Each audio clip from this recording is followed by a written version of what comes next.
हमारे देश के हर छात्रों को ये बचपन से ही शौक होता है कि वह बड़ा होकर पढ़ लिख कर एक IAS अधिकारी बने। आज दोस्तों हम आपको देश के प्रथम महिला IAS अफसर के बारे में आपको बताना चाहते हैं। देश की आज़ादी के समय महिलाओं की साक्षरता दर बहुत ही कम थी। लोग महिलाओं को पढ़ाना सही नहीं समझते थे, लेकिन जिस महिला ने पढ़ लिख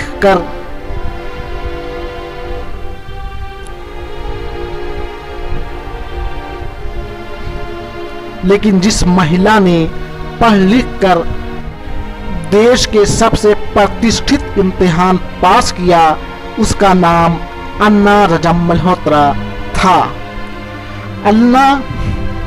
अन्ना रजम मल्होत्रा ने इस इम्तिहान को पास कर खास तौर पर महिलाओं में एक क्रांति सी ला दी।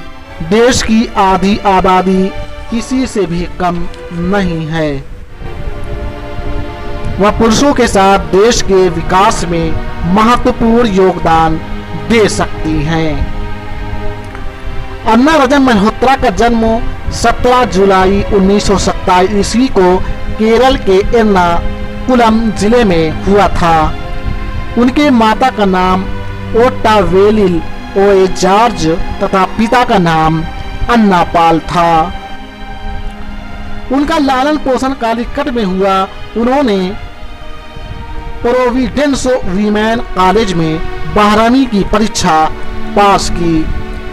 कालीकट के मालाबार क्रिश्चियन कॉलेज से स्नातक करने के बाद अन्ना मद्रास चली गईं और उन्होंने मद्रास यूनिवर्सिटी से अंग्रेजी साहित्य में पोस्ट ग्रेजुएट पास किया।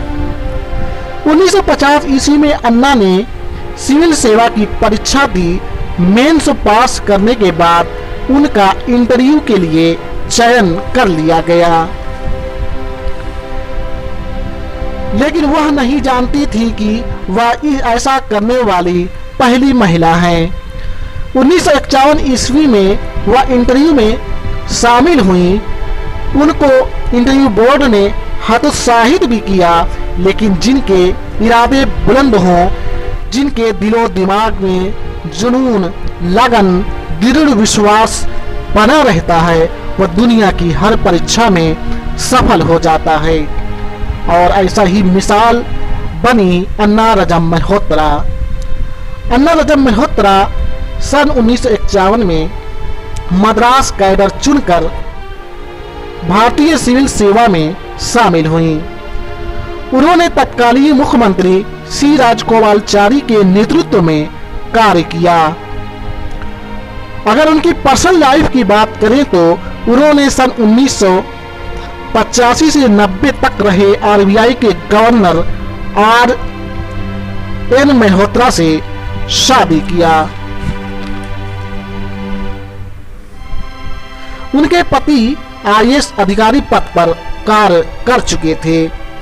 अपने कार्यकाल में अन्ना को बहुत से परेशानियों का सामना करना पड़ा, लेकिन उन्होंने अपने दृढ़ विश्वास, लगन के बदौलत सारी कठिनाइयों को मात देकर अपने लक्ष्य की ओर आगे बढ़ती गईं।